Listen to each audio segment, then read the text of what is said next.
എല്ലാവർക്കും നമസ്കാരം. നമ്മളിന്ന് വന്നിട്ടുള്ളത് കേരള അഡ്മിനിസ്ട്രേറ്റീവ് സർവീസ് അതിന്റെ മെയിൻസ് പ്രിപ്പറേഷൻ ഒന്ന് സ്റ്റാർട്ട് ചെയ്ത് വെക്കാനാണ്.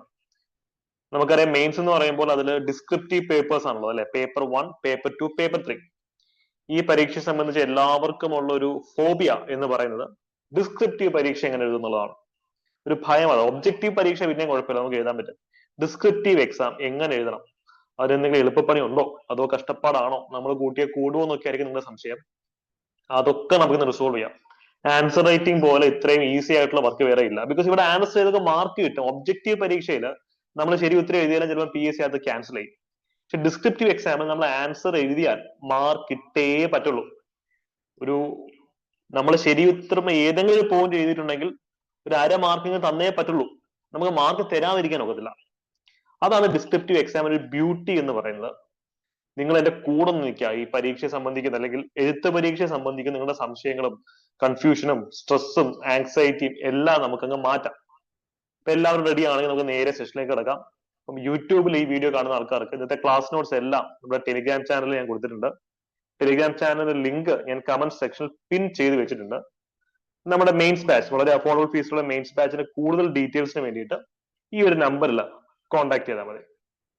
അപ്പോ ആൻസർ റൈറ്റിംഗ് എന്ന് പറയുന്ന ആ ഒരു പ്രോസസ്സിനെ സിംപ്ലിഫൈ ചെയ്യുക.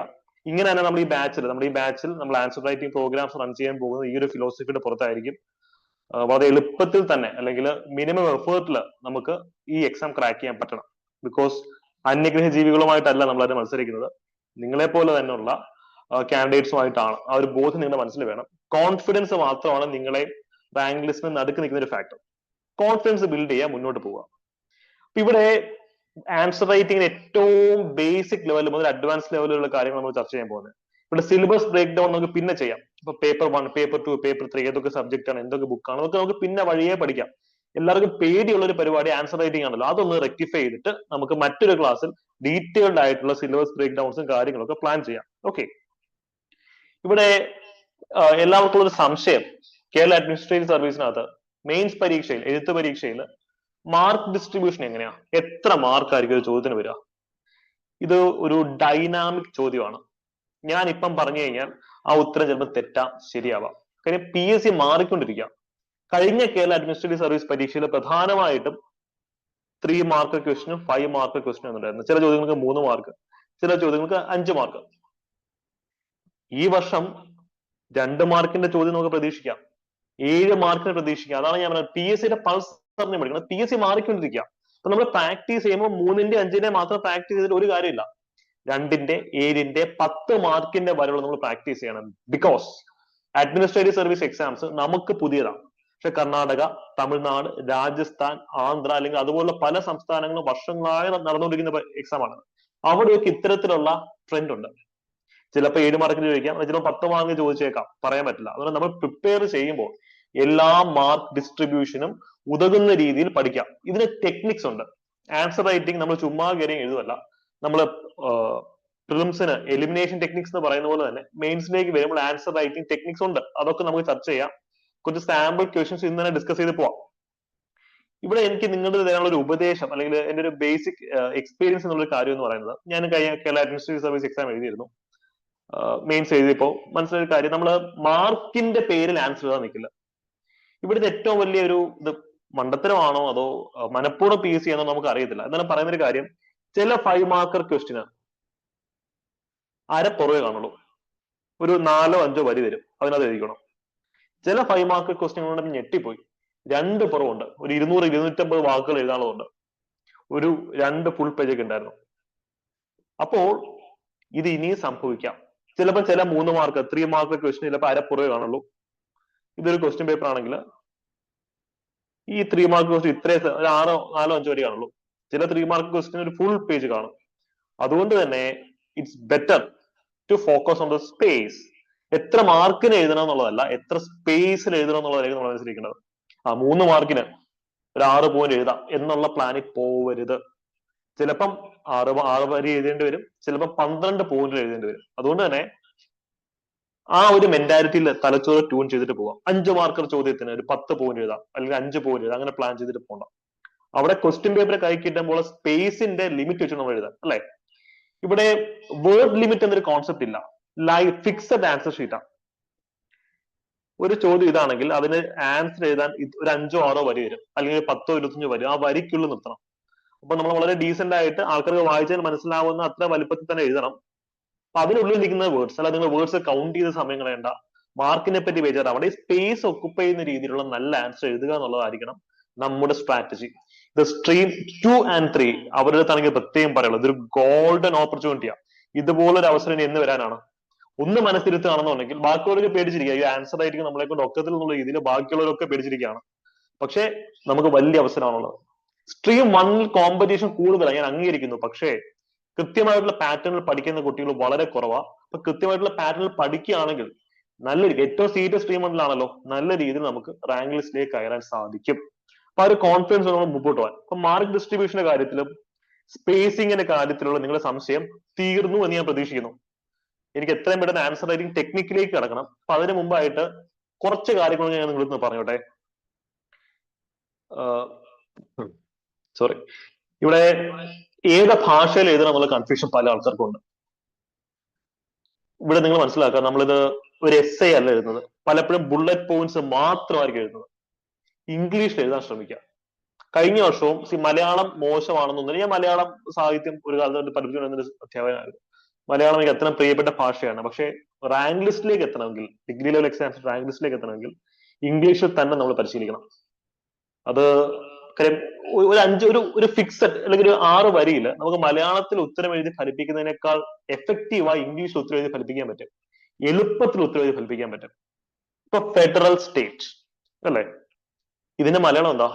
തപ്പി നിങ്ങൾ പോകുമ്പോഴത്തേക്ക് കുറെ സമയം എടുക്കും. ഫെഡറൽ രാഷ്ട്രം എന്ന് മലയാളത്തിൽ എഴുതാം, എന്നിരുന്നാൽ പോലും നമുക്ക് ഏറ്റവും എളുപ്പത്തിൽ മാർക്ക് എഴുതി ആൻസർ അല്ലെങ്കിൽ ആൻസർ എഴുതി മാർക്ക് വാങ്ങിക്കാൻ പറ്റുന്നത് ഇംഗ്ലീഷ് തന്നെയാണ്.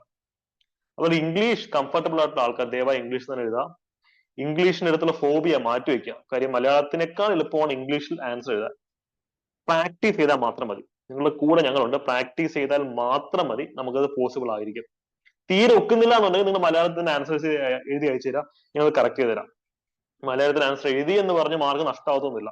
പക്ഷെ ഇംഗ്ലീഷ് ആൻസർ എഴുതി കഴിഞ്ഞാൽ നമ്മുടെ സേഫ്റ്റി കുറച്ചുകൂടെ എൻഹാൻസ്ഡ് ആവുകയാണ്. ഞാൻ ഇതിൽ തുറന്ന് പറയുന്നതിന്റെ റീസൺ, നിങ്ങളെ കംഫർട്ടബിൾ ആക്കി നിർത്തുക എന്നുള്ളതിനേക്കാൾ ഉപരി നിങ്ങളുടെ ഫ്യൂച്ചർ സെക്യൂർ ആക്കുക എന്നുള്ളതാണ് എന്റെ ലക്ഷ്യം. ഈ പറയുന്നതിന്റെ പേരിൽ തൽക്കാലത്തേക്ക് ഞാൻ കുറച്ച് വെറുക്കപ്പെട്ടവരായാലും കുഴപ്പമില്ല. ഇൻ ദ ലോങ് റൺ ഈ പറഞ്ഞതിന്റെ ഇത് നിങ്ങൾക്ക് മനസ്സിലാവും. കാര്യം ഇംഗ്ലീഷിൽ ആൻസർ എഴുതി പഠിക്കുന്ന എളുപ്പമാണ്, മലയാളത്തിൽ ആൻസർ എഴുതി പഠിക്കുന്നതിനേക്കാൾ എളുപ്പമാണ്. അതുകൊണ്ട് പറഞ്ഞാണ്. ഓക്കെ, അപ്പൊ അത് അവിടെ ഇരിക്കട്ടെ. നമുക്കിനി ഏറ്റവും ബേസിക്കൽ ആയിട്ടുള്ള കാര്യം, ഒരു ആൻസർ റൈറ്റിംഗിന്റെ കോണ്ടെക്സ്റ്റിൽ എന്ത് ഫോർമാറ്റ് നമ്മൾ കീപ്പ് ചെയ്യേണ്ടത്? ഇപ്പൊ ഒബ്ജക്റ്റീവ് പരീക്ഷ, OMR ഷീറ്റ് ഉണ്ട്, ചോദ്യപേപ്പർ ഉണ്ട്, നോക്കുക കറപ്പിക്കുക, നോക്കുക കറപ്പിക്കുക, നോക്കുക കറപ്പിക്കുക. ആ ഒരു സ്കൂളിൽ നിന്നാണ് നിങ്ങൾ കൂടുതൽ ആൾക്കാരെ വരുന്നത്. സിവിൽ സർവീസ് ബാക്ക്ഗ്രൗണ്ടിലുള്ള ആൾക്കാർ ഓക്കെ ഡിസ്ക്രിപ്റ്റ് എഴുതി പരിശോധിച്ചിട്ടുണ്ടായിരിക്കും. പക്ഷെ മെയിൻസിലേക്ക് വരുമ്പോൾ it's an entirely different ball game all together. ഇത് പുതിയൊരു ലോകമാണ്, പക്ഷെ ബുദ്ധിമുട്ടുള്ള ലോകമല്ല. അതാ മനസ്സിലാക്കുന്നത്. പുതുമയുടെ ഒരു പുതിയൊരു സാധനം കാണുമ്പോൾ പേടി നിങ്ങൾക്കുള്ളൂ. അത് ഡിഫിക്കൽട്ട് ആയതുകൊണ്ടല്ല, പുതിയൊരു സംഭവമാണ്, അത്രേ ഉള്ളൂ. ഇവിടെ നമ്മൾ പൊതുവെ ആൻസർ റൈറ്റിങ്ങിന് ഉള്ളൊരു ബാലപാഠം എന്ന് പറയുന്നത്, ഒരു ചോദ്യം വന്നു കഴിഞ്ഞാൽ ഇൻട്രൊഡക്ഷൻ വേണം, ബോഡി വേണം, കൺക്ലൂഷൻ വേണം. സിവിൽ സർവീസസിലായിക്കോട്ടെ അല്ലെങ്കിൽ മറ്റു ഡിസ്ക്രിപ്റ്റീവ് എക്സാംസ് നമ്മൾ അങ്ങനെ തന്നെ ഫോളോ അപ്പ് ചെയ്യുന്നത്. അത് ഇവിടെ ഉപകാരപ്പെടും, ഒരു സംശയം വേണ്ട. കാര്യം ഒരു ചോദ്യത്തിന് നമുക്ക് ഒരു പുറം അല്ലെങ്കിൽ 2 പുറം 3 പുറമൊക്കെ എഴുതാൻ ഇടുന്നുണ്ടെങ്കിൽ ആ ചോദ്യത്തിന് ഇൻട്രൊഡക്ഷൻ എഴുതുക, ഒരു ആമുഖം, ബോഡി എഴുതുക, ചെറിയൊരു കൺക്ലൂഷനും ഉപസംഹാരം എഴുതുക. ഇതാണ് സ്റ്റാൻഡേർഡ് ഫോർമാറ്റ്. ഇത് ഞാൻ പറഞ്ഞു, അരപ്പുറം പേജിൽ നടക്കത്തില്ല. അതിനെപ്പറ്റി നമുക്ക് പിന്നെ ചർച്ച ചെയ്യാം. എഴുതാൻ ആവശ്യത്തിന് സ്പേസിന് നമുക്ക് ഫോർമാറ്റ് യൂസ് ചെയ്യാം. ഇവിടെ പലരുടെയും സംശയം, ഇത് ബുള്ളറ്റ് പോയിന്റിൽ എഴുതണോ, പാരഗ്രാഫിൽ എഴുതണോ, മിക്സ് ചെയ്ത് എഴുതണോ എന്നൊക്കെയാണ് സംശയം. You can be creative. ഇതിന് കൃത്യമായിട്ട് ഫോർമാറ്റ് ഇല്ല. എന്നാലും ഏറ്റവും നല്ലൊരു ഫോർമാറ്റ് എന്ന് പറയുന്നത് മിക്സ് ചെയ്ത് എഴുതുക. ഇൻട്രൊഡക്ഷൻ എപ്പോഴും 2-3 വരെയുള്ള ഒരു പാരഗ്രാഫ് ആയിരിക്കണം. ബോഡി നമുക്കൊരു ബുള്ളറ്റ് പോയിന്റ്സിൽ എഴുതാം. 1, 2, 3, 4, 5 5 പോയിന്റുകൾ അല്ലെങ്കിൽ 6-10 പോയിന്റുകൾ ബോഡിയിൽ എഴുതാം. നിങ്ങൾക്ക് ഫ്ലോ ചാർട്ട് വരയ്ക്കാം, പൈ ഡയഗ്രാം വരയ്ക്കാം, എന്തും വരയ്ക്കാം. കൺക്ലൂഷൻ ഈ പറഞ്ഞതുപോലെ ഒരു സെന്റൻസ് എഴുതി നിർത്താം. ഇത് കുറച്ച് അങ്ങോട്ടോ ഇങ്ങോട്ടോ മാറിയാലും ഒരു കുഴപ്പമില്ല. ഒരു ജനറലി അക്സെപ്റ്റഡ് ഫോർമാറ്റ് പറഞ്ഞതേ ഉള്ളൂ. അതല്ല നിങ്ങൾക്ക് ഇത് മുഴുവൻ പാരഗ്രാഫായിട്ട് തന്നെ എഴുതുന്നത് ഇഷ്ടമെങ്കിൽ അങ്ങനെ തന്നെ എഴുതിക്കോളൂ, കുഴപ്പമില്ല. പക്ഷേ ഇവിടുത്തെ ഏറ്റവും വലിയ ചലഞ്ച് ഇതാണ്. ഈ ലോങ് ചോദ്യങ്ങൾ അല്ലെങ്കിൽ ഒന്നോ രണ്ടോ പുറമുള്ള ചോദ്യങ്ങളുടെ ഉത്തരം എഴുതാൻ വലിയ പാടൊന്നുമില്ല, എളുപ്പപ്പണിയാണ്. ഇവിടുത്തെ real challenge, real game changer എന്ന് പറയുന്നത് ചെറിയ ആൻസേഴ്സ് എന്നുള്ളതാണ്. ഇപ്പൊ ചില ചോദ്യങ്ങൾക്ക് നമ്മൾ കണ്ടു, കഴിഞ്ഞ വർഷം ചോദിച്ചൊരു ചോദ്യം, how renaissance influenced Indian womanhood, Indian സ്ത്രീത്വത്തിനെ നവോത്ഥാന പ്രസ്ഥാനങ്ങൾ എങ്ങനെയാണ് സ്വാധീനിച്ചതെന്നുള്ള ചോദ്യം. അല്ലെങ്കിൽ ഹൗ ബ്രിട്ടൻ ഇൻഡസ്ട്രിയലൈസ്ഡ് ആയത് ഇന്ത്യയിലെ വ്യവസായങ്ങൾ, ഇൻഡസ്ട്രീസിനെ തകർത്തുകൊണ്ട്, ഇതൊക്കെ നമ്മൾ നേരത്തെ യൂട്യൂബ് ചർച്ച ചെയ്തിട്ടുള്ള ടോപ്പിക്സ് ആണ്. അപ്പൊ അതൊക്കെ നമുക്ക് ഒരു 1000-ഓ 2000-ഓ പേജ് എഴുതാനുള്ള വേർഡ്സ് എഴുതാനുള്ള ടോപ്പിക് ഉണ്ട് അല്ലെ. ഒരു 10 പുറം നമുക്ക് എഴുതാൻ പറ്റും ആ ചോദ്യത്തിനകത്ത്, ക്രിസ്പായിട്ട് എഴുതാൻ പറ്റും. പക്ഷേ ഇവിടെ നമുക്ക് കേസിന് തന്നത് വെറും 6-5 വരികളാണ് ആ ചോദ്യം എഴുതുന്നത്. ഇത്രയും ചുരുക്കി എങ്ങനെ എഴുതണം, അതാണ് ഇവിടുത്തെ റിയൽ ചലഞ്ച്. ഇവിടെയാണ് കളിയിരിക്കുന്നത്. ഒരു 150 വേർഡ്സ് അല്ലെങ്കിൽ 200 വേർഡ്സ് ഉത്തരവൊക്കെ ആർക്കും എഴുതാം, മിനിമം പ്രാക്ടീസ്. പക്ഷേ ഇവിടെ ക്രിസ്പും ക്ലിയറുമായി ചുരുങ്ങിയ വാക്കുകൾ ചുരുങ്ങിയ സമയത്ത് ആ ആൻസർ എഴുതുന്ന വെച്ചാൽ ഡിഫറെന്റ് ആണ്. നമുക്ക് അതൊക്കെ ചർച്ച ചെയ്യാം. നമുക്ക് ബേബി സ്റ്റെപ്പ് എടുത്തു പോകാം, എല്ലാം ഒരുമിച്ച് പറഞ്ഞു തന്ന് കുളവാക്കുന്നില്ല. ഒരു എന്താ പറയാ, ബേബി സ്റ്റെപ്പ് എടുത്തെടുത്ത് മുന്നോട്ട് പോകാൻ നമ്മൾ വേണ്ടത്. അതുകൊണ്ട് തന്നെ കഴിഞ്ഞ എക്സാമിന് വന്ന ചില ചോദ്യങ്ങളും കുറച്ച് മാതൃകാ ചോദ്യങ്ങളൊക്കെ വെച്ചിട്ട് ആൻസർ റൈറ്റിംഗ് നമുക്കൊന്ന് ലൈറ്റ് ആക്കാം, ഒന്ന് ലളിതമാക്കിയതിനു ശേഷം കൂടുതൽ ഡെപ്തിലുള്ള കാര്യങ്ങളിലേക്ക് പോവാം. ഓക്കെ, സോ ടെക്നിക് നമ്പർ 1, ഒരു ചോദ്യം നമ്മുടെ കിട്ടുന്നു. ആ ചോദ്യത്തിന്റെ ആൻസേഴ്സ് നമുക്ക് KS മെയിൻസിനെ സംബന്ധിച്ചാണെങ്കിലും ചോദ്യങ്ങൾ വളരെ ഈസി പ്രിഡിക്ട് ചെയ്യാൻ പറ്റും. അല്ലെങ്കിൽ എല്ലാ ചോദ്യങ്ങളും പ്രിഡിക്ട് ചെയ്യാൻ പറ്റില്ല, പക്ഷെ നല്ലൊരു ശതമാനം ചോദ്യങ്ങൾ. അപ്പൊ UPSC മെയിൻസിന്റെ കേസ് ആണെങ്കിലും അങ്ങനെ കഴിഞ്ഞ ഒരു 2 വർഷത്തെ the Hindu news paper analyse ചെയ്യുകയാണെങ്കിൽ റാങ്ക് മേക്കിംഗ് ചോദ്യങ്ങൾ കുറെ കൂടെ കിട്ടും. ഇത് വലിയ പണിയല്ല. പക്ഷെ ഇവിടെ പണി വരുന്നത് ആൻസർ റൈറ്റിംഗ് സ്കില്ലിന്റെ കാര്യത്തിലാണ്. അവിടെ നിങ്ങൾക്ക് യൂസ്ഫുൾ ആവുന്ന ഒരു മന്ത്രമാണ് പെസ്റ്റൽ. ഏതൊരു ടോപ്പിക് എടുത്തു കഴിഞ്ഞാലും പെസ്റ്റൽ ഫ്രെയിംവർക്ക് ഇട്ട് കൊടുത്തു കഴിഞ്ഞാൽ ഒരു പക്ഷെ നമുക്ക് നല്ല ആൻസർ ജനറേറ്റ് ചെയ്യാൻ പറ്റിയേക്കാം. ഇല്ലാത്ത ഏരിയാസ് ഉണ്ട്. പെസ്റ്റൽ എന്ന് വെച്ചാൽ ഫ്രെയിംവർക്ക് ആണ്, ടെക്നിക്കാണ്. ഒരു സബ്ജക്ട് എടുക്കുകയാണെങ്കിൽ ആ സബ്ജക്റ്റിന് പൊളിറ്റിക്കൽ, എക്കണോമിക്കൽ, സോഷ്യൽ, ടെക്നോളജിക്കൽ, എൻവയോൺമെന്റൽ, ലീഗൽ ഡയമെൻഷൻസ് കാണും. ഒരു അനലിറ്റിക്കൽ ചോദ്യം വന്നു കഴിഞ്ഞാൽ നമ്മൾ നമ്മൾ ഓരോ പോയിന്റ് ഇരുന്ന് ആലോചിക്കുന്നതിന് പകരം ഈ ഫ്രെയിംവർക്കിലേക്ക് ആ ചോദ്യത്തിന് ഇട്ട് കൊടുക്കുക. അപ്പൊ നമുക്ക് അതിന് ആൻസേഴ്സ് ഓട്ടോമാറ്റിക്കായിട്ട് ജനറേറ്റ് ചെയ്തെടുക്കാൻ പറ്റും. ഞാൻ ഒരു എക്സാമ്പിൾ ഞാൻ നിങ്ങൾക്ക് പറഞ്ഞുതരാം. ഇവിടെ നിങ്ങൾ സ്മാർട്ട് ആണെങ്കിൽ ചെയ്യുന്ന ഒരു കാര്യമുണ്ട്. നമ്മുടെ കയ്യിലുള്ള ഡേറ്റ അത് മാർക്കായിട്ട് കൺവേർട്ട് ചെയ്യാൻ പറ്റണം. പിന്നെ ലോകത്തുള്ള എല്ലാ കാര്യങ്ങളും പഠിച്ചിട്ട് പോയിട്ടല്ല പരീക്ഷ എഴുതുന്നത്. നമ്മൾ പ്രിലിംസിന് വേണ്ടി നിങ്ങൾ കുറെ പഠിച്ചിട്ടുണ്ട്, മെയിൻസിന് വേണ്ടി ഒത്തിരി പഠിച്ചിട്ടുണ്ട്. അപ്പൊ ആ നിങ്ങളുടെ കയ്യിലുള്ള ഡേറ്റ നമുക്ക് ആൻസേഴ്സ് ആയിട്ട് മാറ്റാൻ പറ്റണം.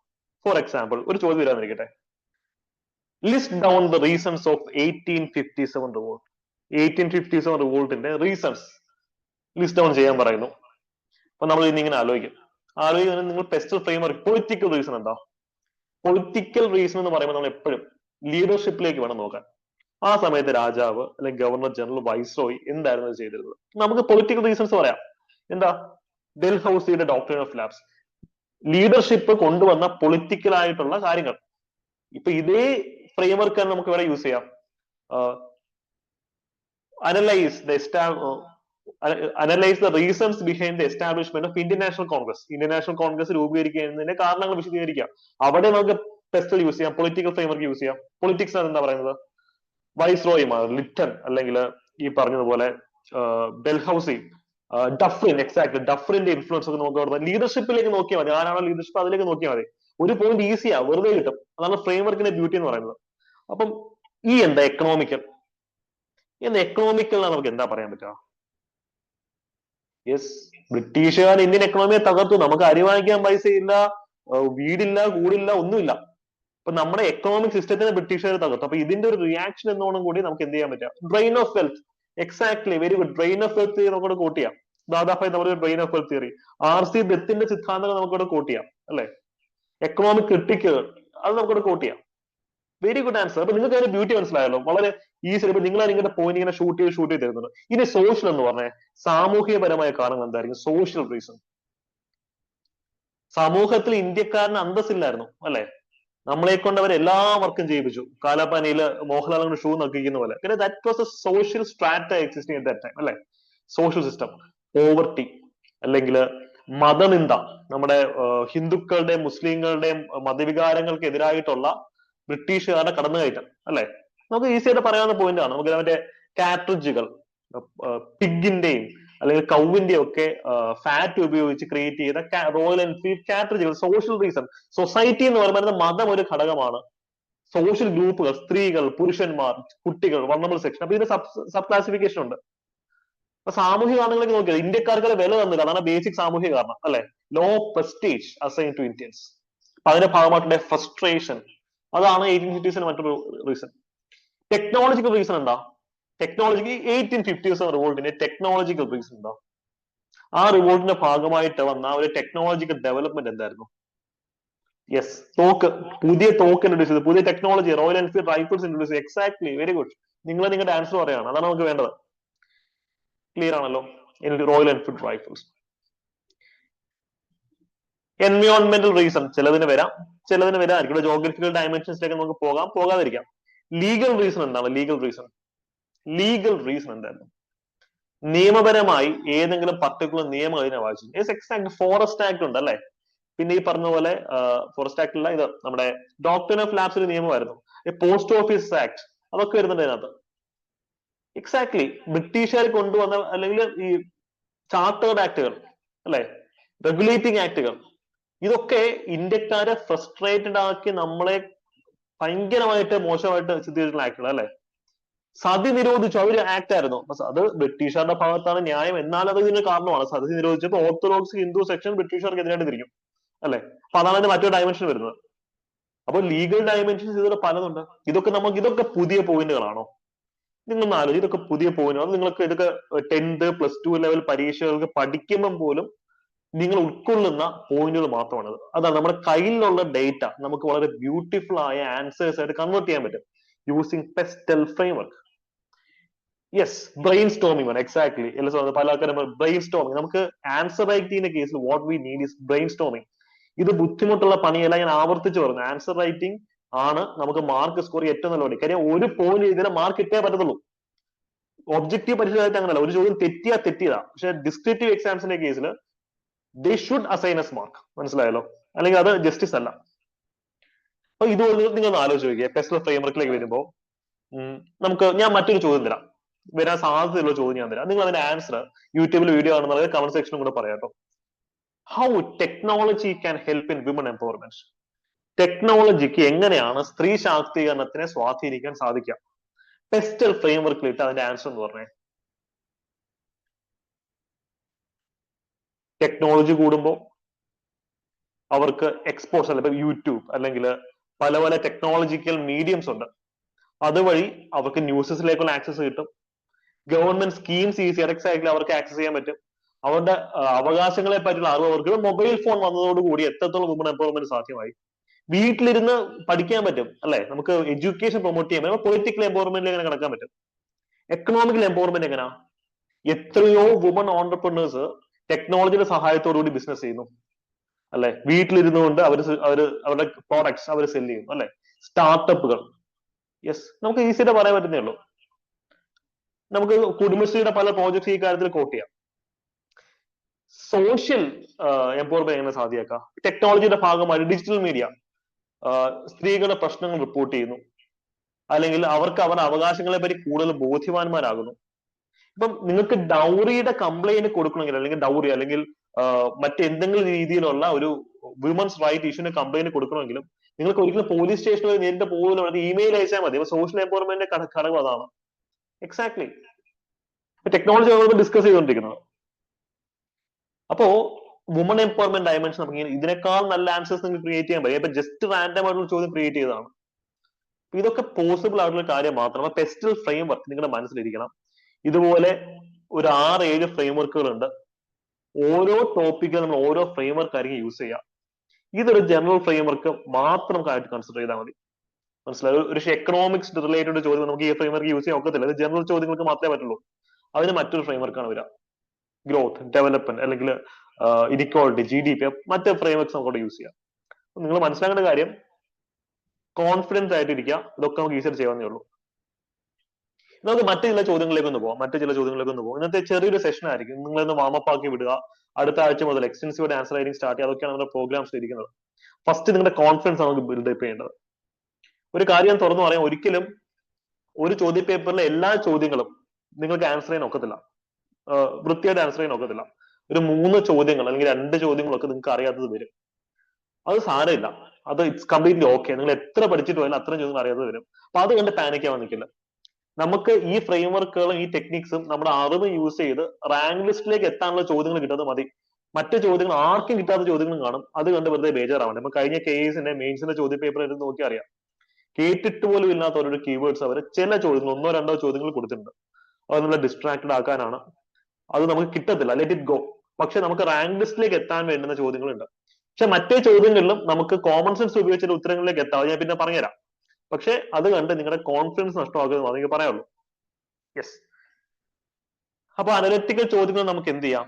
പെസ്റ്റൽ ഫ്രെയിംവർക്ക് യൂസ് ചെയ്യാം. യെസ്. നമുക്ക് നെക്സ്റ്റ് നോക്കേണ്ടത് മറ്റൊരു ടൈപ്പ് ഓഫ് ക്വസ്റ്റ്യൻസ് ആണ്. ഡയറക്റ്റ് ക്വസ്റ്റ്യൻസ് ഉണ്ട്. Direct questions. ചില ആൾക്കാർ ലേറ്റ് ആയിട്ട് ബാച്ചിൽ ജോയിൻ ചെയ്തിട്ടുണ്ട്. ഇത് റെക്കോർഡിങ്സ് നിങ്ങൾക്ക് അവൈലബിൾ ആക്കുന്നതായിരിക്കും. ഡോൺ വറി, റെക്കോർഡിങ്സ് അവൈലബിൾ ആക്കുന്നതായിരിക്കും. അത് ജസ്റ്റ് ഒന്ന് കാണുക. എന്ത് സംശയവും നിങ്ങളെ കോൺടാക്ട് ചെയ്താൽ മതി. Okay, yes. ഡയറക്റ്റ് ക്വസ്റ്റ്യൻസിലേക്ക് നമ്മൾ കിടക്കുകയാണ്. ഈ ഒരു ചോദ്യം, enumerate at least 5 duties under article 51A of the constitution. അയ്യോ, എന്ത് ചെയ്യും? ഇതൊക്കെ ഈസി അല്ല. ഈ 51A എന്താണ്? ആർട്ടിക്കിൾ 51A എന്താണ് അതിൽ പറയുന്നത്? ഡ്യൂട്ടീസിന് തൊട്ടപ്പുറത്ത് പറയുന്നുണ്ട്. ഡ്യൂട്ടീസിനെ പറ്റി പറയുന്ന ഒരേ ഒരു സെഗ്മെന്റ് ഏതാ? ഫണ്ടമെന്റൽ ഡ്യൂട്ടീസ് അല്ലേ?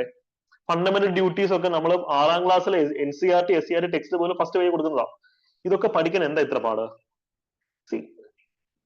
ഒരു 5 ഡ്യൂട്ടീസ് ആണ്, കേൾക്കട്ടെ. 5 ഡ്യൂട്ടീസ് കോൺസ്റ്റിറ്റ്യൂഷൻ ഉള്ളതുപോലെ നമ്മൾ വെർബാറ്റം കോട്ട് ചെയ്യണമെന്നില്ല. നിങ്ങളുടെ ലാംഗ്വേജിൽ പറഞ്ഞാൽ മതി. ഓക്കെ. ഫണ്ടമെന്റൽ ഡ്യൂട്ടീസ് എന്താ പറയാ? Respect national flag, national anthem, promote harmony in society, renounce activities derogatory for woman. അല്ലെ? വളരെ ഈസി ആയിട്ട് എത്രയോ ഉണ്ട്. പ്രൊട്ടക്ഷൻ അല്ലെങ്കിൽ അപ്ലിഫ്റ്റ്മെന്റ് ഓഫ് വീക്കർ സെക്ഷൻ. അല്ലെ? ഈസി പരിപാടിയാണ് ഇതൊക്കെ. പക്ഷെ എല്ലാ ചോദ്യങ്ങളും ഇത്ര ഈസി ആവണമെന്നില്ല. അത് നമുക്ക് പിന്നെ ഡിസ്കസ് ചെയ്യാം. ആ ചോദ്യങ്ങൾക്ക് എവിടുന്ന വരുന്നത് ഞാൻ കാണിച്ചു തരാം. ഇതൊക്കെ നമ്മൾ ഒരു LDC പരീക്ഷയ്ക്ക് പ്രിപ്പയർ ചെയ്യുമ്പോൾ പഠിക്കുന്ന ടോപ്പിക്സ് ആണ്. നമ്മുടെ കയ്യിലുള്ള കണ്ടന്റ് നമുക്ക് ആൻസർ ആയിട്ട് മാറ്റാൻ പറ്റണം. അതിന് മുകളിൽ വേണം അഡീഷണൽ കണ്ടന്റ് നമ്മൾ ബിൽഡ് ചെയ്യാൻ. നമ്മുടെ ഫൗണ്ടേഷൻ സ്ട്രോങ് ആണെങ്കിൽ തന്നെ നമുക്ക് നല്ല രീതിയിൽ മാർക്ക് സ്കോർ ചെയ്യാൻ പറ്റും. ഇതിപ്പോ സ്ഥിരം ചോദ്യമാണ് PSCയുടെ, അല്ലെ? Freedom of speech and expression, അല്ലെ? സംസാര സ്വാതന്ത്ര്യം. ഇതിന്റെ മുകളിലുള്ള റീസണബിൾ ആയിട്ടുള്ള റെസ്ട്രിക്ഷൻ എന്താണെന്ന ചോദ്യം. Reasonable restriction for the freedom of speech and expression. Article 19(2) അതിനെപ്പറ്റി പറയുന്നത്. ഇതിന്റെ വീഡിയോ ഒക്കെ നമ്മൾ യൂട്യൂബിൽ പണ്ടേക്ക് വേണ്ട ചെയ്തിട്ടുള്ളതാണ്. ഇതിപ്പോ സ്ഥിരമായിട്ട് PSC prelims exams, objective exams വരുന്നുണ്ട്. കഴിഞ്ഞ വർഷം മെയിൻസിന് വന്നിരുന്നു. കേസ് മെയിൻസിന് ഇത് വന്നിരുന്നു. ഇതിന് ആൻസർ എന്ത് വരും? ഇത് നമ്മൾ യൂട്യൂബിൽ നമ്മൾ വീഡിയോ ചെയ്തിട്ടുള്ള ആൾക്കാർക്ക് ഇതിന് ആൻസർ പെട്ടെന്ന് ചെയ്യാൻ പറ്റും, അല്ലെ?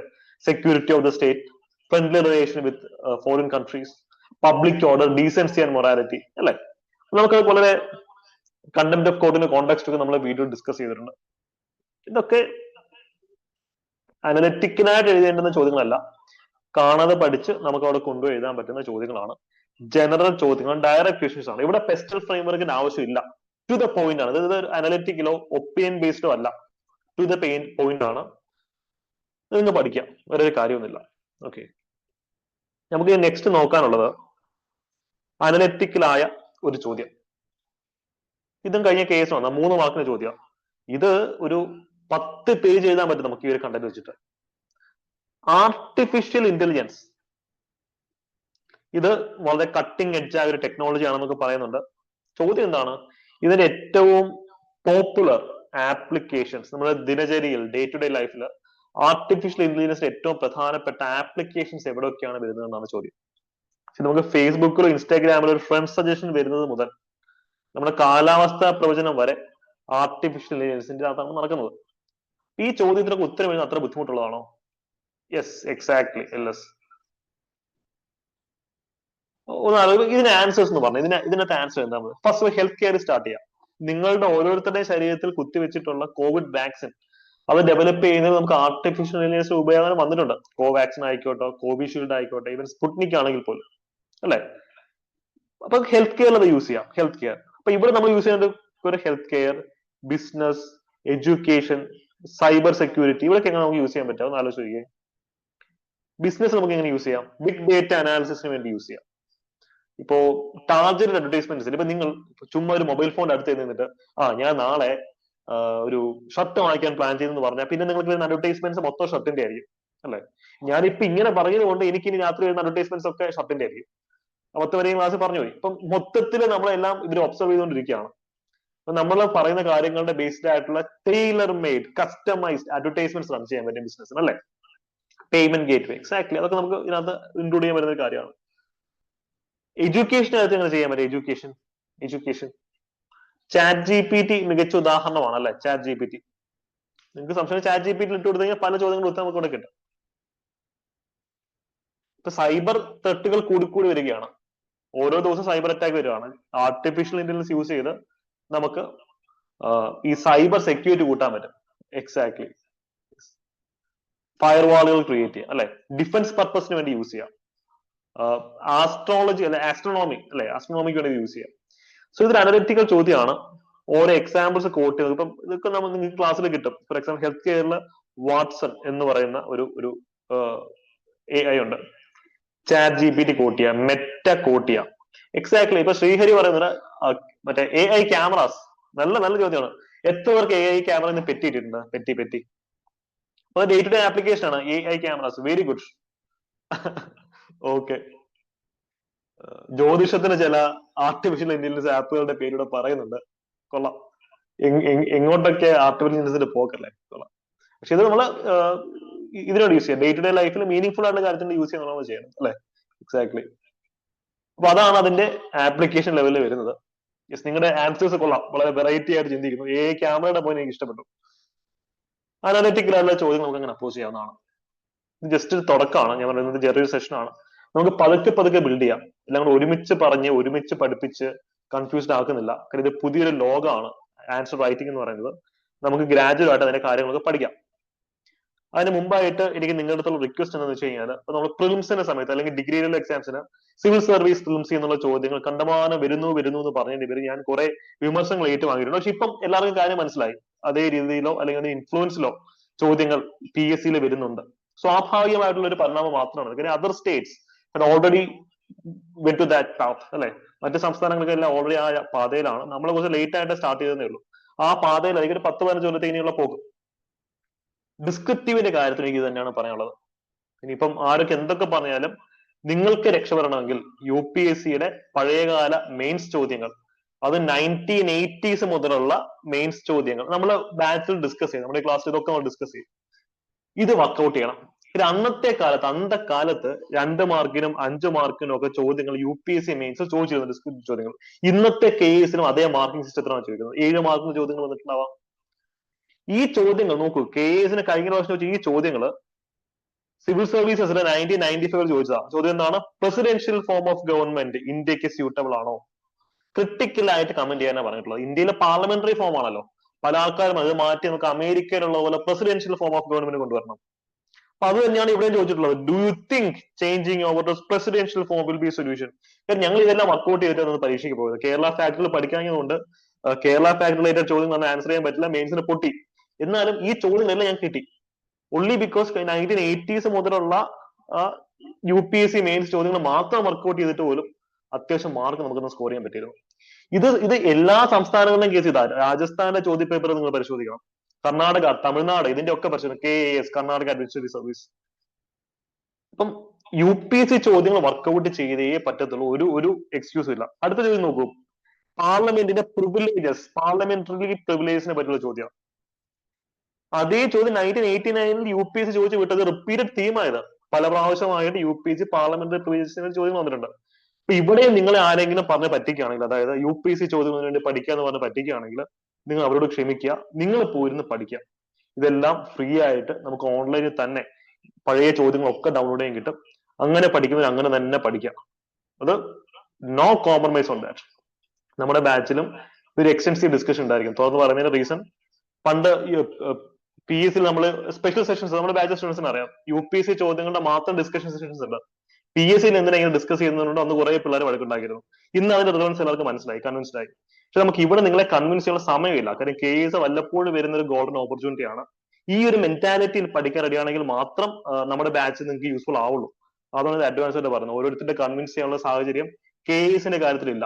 കാര്യം ഇനി അടുത്ത KS വിളിക്കുന്നത് എന്താണെന്ന് നമുക്ക് ഉറപ്പിച്ച് പറയാൻ പറ്റത്തില്ല. ഓക്കെ, കാര്യം മറ്റ് എക്സാംസ് എല്ലാ വർഷം വരുന്നുണ്ട്. വി ഹാഡ് ടൈം, ഇവിടെ ടൈം ഇല്ല. UPSC ചോദ്യങ്ങൾ വർക്ക്ഔട്ട് ചെയ്യാം.